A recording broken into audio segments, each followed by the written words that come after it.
antsika eto Thomas sy ny mandidina vahao ny oloko vahao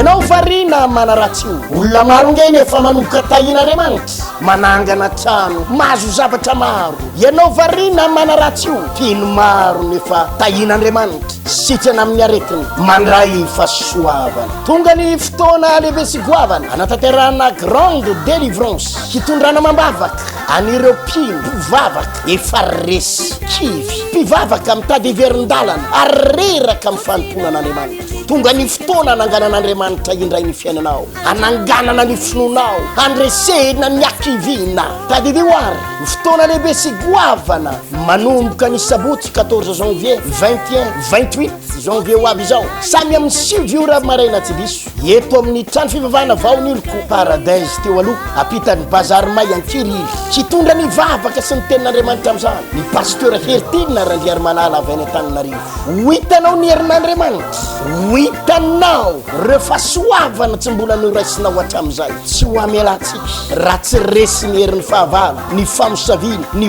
oziny ka iova ny fiainanao vahao